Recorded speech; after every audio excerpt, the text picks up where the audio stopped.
The Gift of Dyslexia by Crystal Nicholson. What is dyslexia? Dyslexia is a learning disorder that makes it challenging for children and adults to read and write, and it affects their ability to understand how letters and words relate to each other, and also it affects their ability to know how words or sounds, sounds and letters work together. So forming words is very difficult.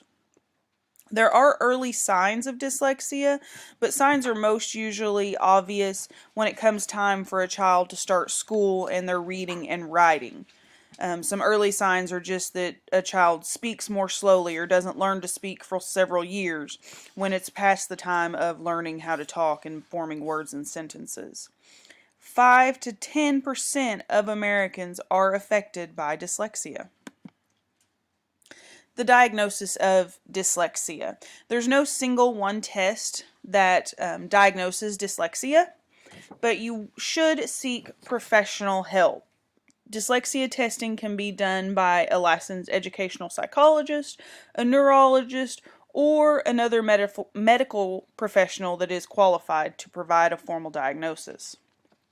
In the diagnosis of dyslexia, there will be testing of the reading and other academic skills of the child just to set a standard to know where that child is at, where their skills are, so they can assess from there.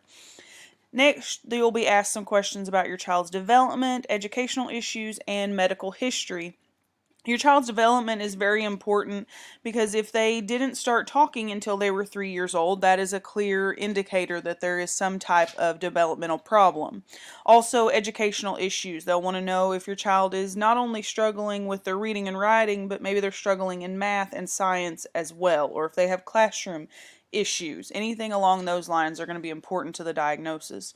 And then medical history is also important because dyslexia is genetically linked.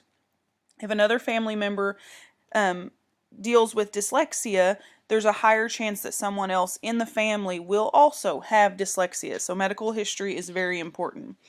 Next, there'll be some vision, hearing, and neurological testing because they can determine whether it's something else that is causing a child or an adult to struggle with their ability to read and write. We might rule out dyslexia altogether because there is another underlying issue.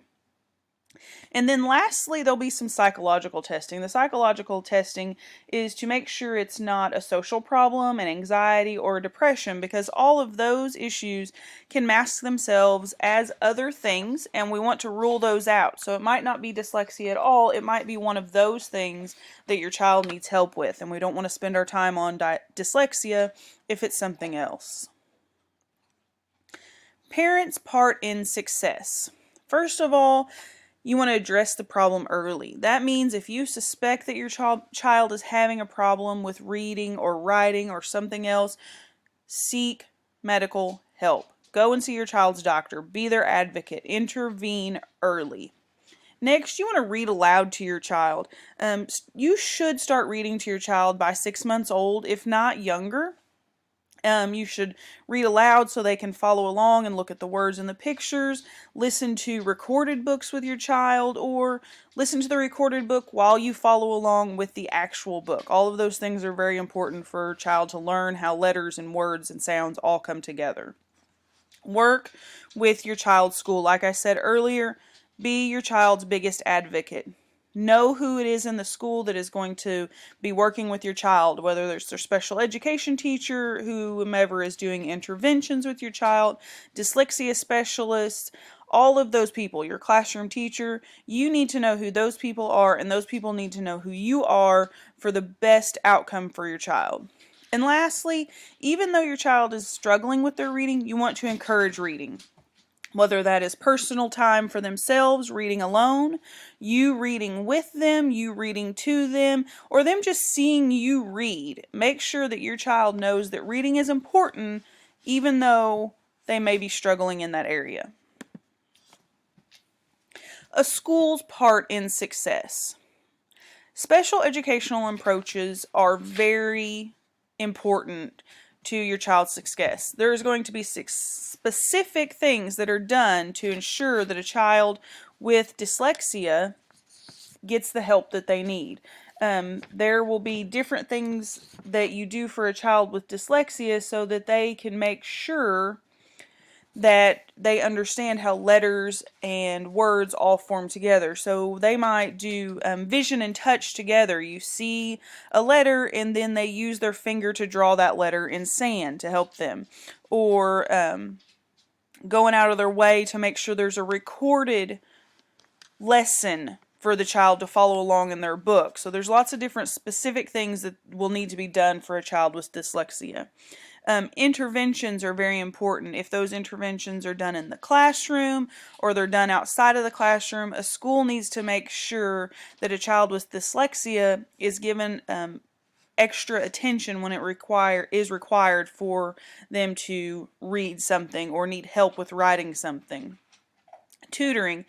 Again, tutoring outside the classroom time is helpful not only for the student but for the parent, because when a child's struggling to read, everything becomes frustrating at school. And so if the school can provide some extra time with that student, even with the specialized dyslexia coordinator, it's going to help the student become successful. Lastly, a school is required to provide an IEP. An IEP is an individualized education plan, and that individual education plan is different for each student, but that plan is written to outline the child's needs and how the school is going to help that child become successful. So each student with dyslexia may not have the same accommodations as another student. Those accommodations need to fit each student individually. And those IEPs will let teachers and other staff members know that a child may need longer to take a test, or a child may need someone to help them read a test, or just different things like that that the school needs to do, has to do to ensure that a child is successful in the classroom. Is success possible? One word. Yes. 100% yes, a child with dyslexia can be successful in school. The reason that I say yes is because this is near and dear to my heart. When I was in second grade, we had pen pals, like a lot of people do. And when I would get my letters from my pen pal, I'd have to read a lot of them phonetically. Letters would be written backwards, or words would be spelled incorrectly. And at first I didn't understand, because it's not something that I've ever struggled with. I've always been a good writer and a good speller. And my teacher wasn't aware either of why, but we just continued to write back and forth all through second grade. In third grade, the student who was my pen pal transferred to our school. Her mother was a teacher, and they transferred to our school district. Well, in third grade, she was in my class, and because I knew her before, we were, of course, fast friends. And I grew up with her from second grade basically all the way through high school. And a lot of times I was her desk partner. Either she would read next to me, or we would read together, or just different things like that, that the teacher provide accommodation for my friend so that she could be successful. And she graduated with the rest of us on time with, very few actual interventions. She learned to work with her dyslexia in a way that didn't make her feel as though she was any different than anybody else in the classroom. But to speak to her success, she actually is now a special education middle school teacher in a private school in Upper Missouri. So success is extremely possible in school and in life for a student with dyslexia. Some famous people that you probably don't even know have dyslexia are Cher, Whoopi Goldberg, and Steven Spielberg. They all have dyslexia, and I believe who they are and the careers that they have speak for themselves that yes, you can be successful with dyslexia. And here is my bibliography.